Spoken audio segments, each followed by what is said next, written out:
Hola, ¿cómo están? Hombres y mujeres de ciencia. Les saluda Ricardo Villacrés, presidente de Investigarte y su tutor de investigación.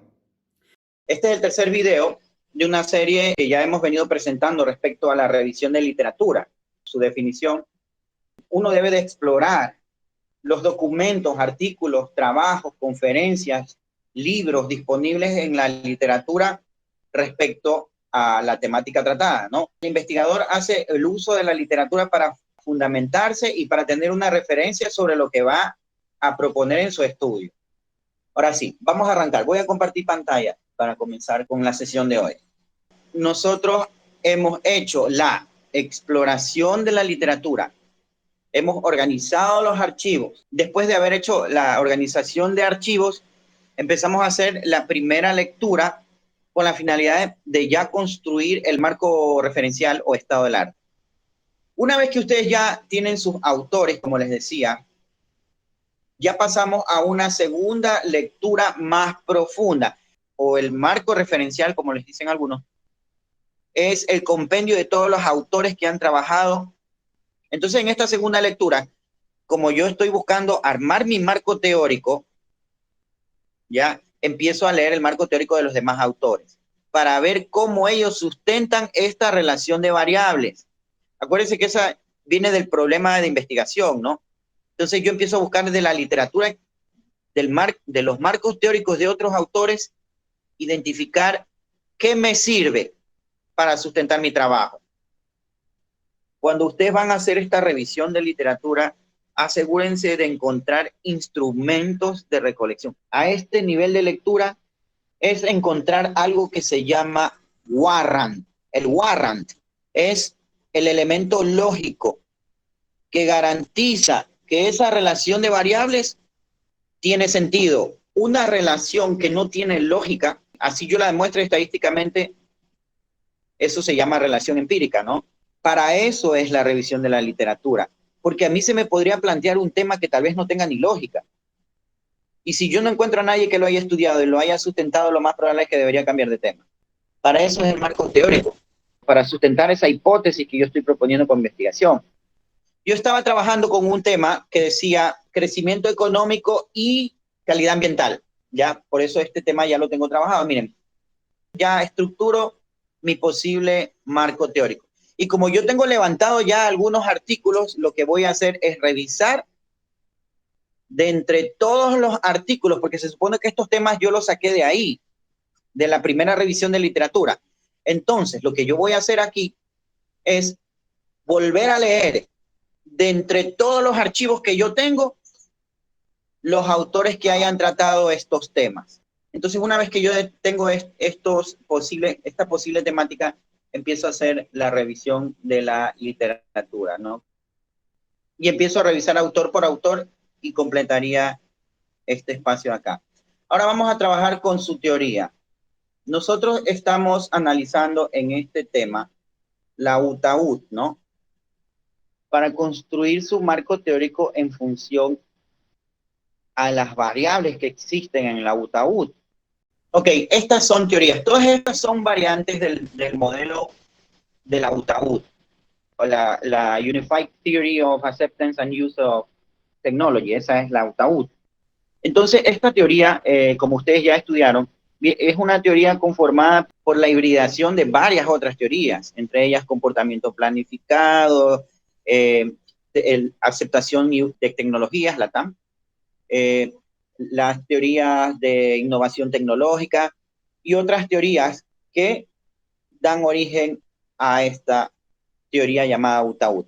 Entonces, si hablamos de marco teórico, el marco teórico de esta, tomando en cuenta esta teoría, debería tratar de explicar cada una de estas flechitas que ustedes ven aquí y por qué existe una relación lógica con el comportamiento, la intención de uso. Entonces yo empezaría a, primer tema, como está puesto ahí. Primero, obviamente, hablaría de la teoría, hablar de dónde viene, cuáles son los orígenes y de dónde vienen sus variables.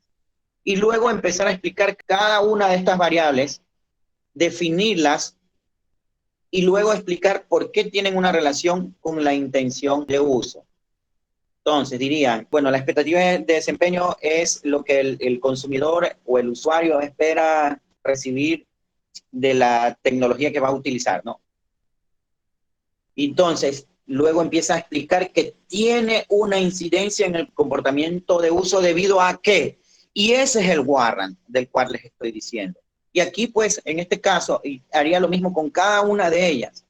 La influencia social la defino y por qué tiene una incidencia en la intención de uso. Y así con cada una de ellas. Estas variables que ustedes ven acá, género, edad, experiencia y voluntad de uso, son variables modificadoras a la relación que hay entre estas otras dos variables. Entonces, yo digo aquí, esos argumentos lógicos son los que uno debe de ir sustentando en la teoría, el por qué. Y ese es el tema con el marco teórico. Yo podría tener en un marco teórico varias teorías, si el fenómeno se da para eso. Ahora, mi consejo es, keep it simple, háganlo más simple, ¿no? Si ustedes pueden hacer un estudio con varias teorías, obviamente lo van a complicar un poco más, porque van a tener variables de una teoría y de otra teoría. Pero lo mejor es tratar de aterrizar todo a una sola teoría. Eso es lo más recomendable. Si ustedes buscan ser vanguardistas y quieren saber lo último sobre su temática, van a tener que obligatoriamente buscar en inglés. Pero si ya quieren contextualizar, obviamente van a tener que buscar en español. ¿Cuál es la diferencia entre una variable y un objeto de estudio? Una variable se puede medir, obviamente, a través de sus indicadores, ¿no? Una variable puede tener varias dimensiones, pero todas esas dimensiones tarde o temprano tienen una forma de medirse. Pero los objetos de estudio no se pueden medir. Dime cómo mido crowdsourcing. Explicar el objeto de estudio, ¿no? Es parte de lo que tengo que ir explicando también dentro de ese marco teórico. Sí, de hecho hay una cápita especial para eso, que vendría a ser la definición de términos, que no todas las instituciones tienen eso. Por eso es que casi todos lo mandan a un marco teórico. Y es que ese es el problema. Como no en las universidades también tienen ese error de no distinguir cuál es la diferencia entre un marco teórico, un marco conceptual, una simple definición de términos, todo lo mandan al marco teórico. Para resolver eso, por ejemplo, yo les suelo aconsejar a algunos de mis estudiantes en su momento era, haz un marco teórico conceptual, para que ahí vaya todo, la teoría como tal y la explicación de todas sus dimensiones y de variables y todo lo demás y la explicación de los objetos de estudio para que ahí entre todo, ¿ya? Pero sí, obligatoriamente tienes que definir el objeto de estudio dentro de esa definición de términos. O acá en este caso ponerlo dentro del marco teórico. Pero eso, el crowdsourcing en este caso no es una variable, es un objeto de estudio. ¿Qué del crowdsourcing quiero medir? Ahí sí está la variable, pues para eso está la teoría. Yo podría haber medido esto sin necesidad de haber tenido ni siquiera la teoría. Podría haber dicho el impacto del desempeño de la logística en la intención de uso de los modelos crowdsourcing. Y ahí están dos variables, se acabaron. Yo pondría la GLUM y la intención de uso, modelo simplificado. ¿Y que es una derivación de qué teoría? De la que ya tenemos aquí. Es una de las variables. En este caso, la GLUM, que es el desempeño de la logística de última milla, la estamos incorporando como, en este caso, como la parte, como el aporte, porque eso es lo nuevo del estudio, el aporte teórico. Con la capacitación correcta se puede hacer un buen trabajo, inclusive de nivel doctoral, yo les diría, ¿no? Hacerse una publicación en una revista indexada y les aseguro que con ese tema pueden entrar muy bien. Claro, entonces miren la diferencia entre un objeto de estudio y una variable. Por ejemplo, del consumidor puedo sacar muchas variables. El consumidor tiene, ya vimos, intención de uso, aceptación, motivación, solo del consumidor. Y ese es uno de los consejos que yo doy mucho para los que van a elegir temas en titulación. Asegúrense de lo que van a hacer, de su tema de investigación, lo puedan levantar, lo puedan resolver haciendo una investigación solo sobre un solo objeto de estudio. Porque yo puedo medir dos variables dentro del consumidor y decir que la motivación intrínseca tiene un efecto en la intención de compra del consumidor. ¿En dónde voy a estudiar eso? Solo en hacer una encuesta al consumidor. Tengo las dos variables en una misma encuesta. Pero si quieren medir, por ejemplo, impacto del desempeño financiero de la empresa en la intención de compra del consumidor. ¿Qué hacen ahí? ¿Qué pasa ahí con ese tema? Ajá, a través de una prueba estadística. Claro, lógico. Y en la intención de consumidor, imagínense, yo tendría que levantarle una encuesta al consumidor relacionando la otra variable también. Y ahí se complica el estudio. ¿Por qué? Porque tendría que tener la variable también de otro, del desempeño financiero, ¿no?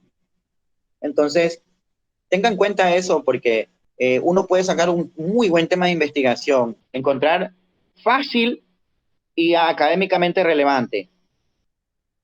Para eso la clave es, primero, cuenten con datos y segundo, y si no los tienen, pues si su investigación va a requerir de hacer un levantamiento de datos, piensen solamente en una unidad de estudio.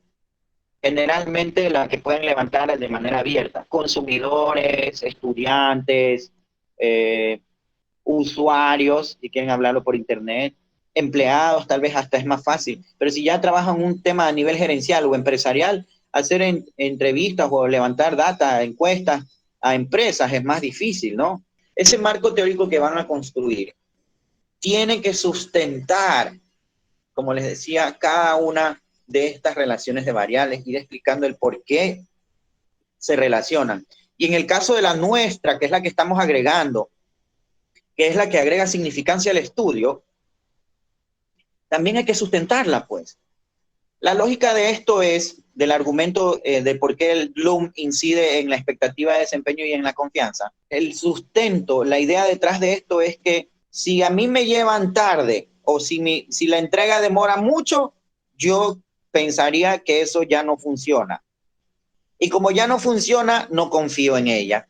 Por lo tanto, el hecho de que el desempeño de la logística sea malo va a incidir en la expectativa de desempeño que yo tengo y en la confianza sobre esa plataforma.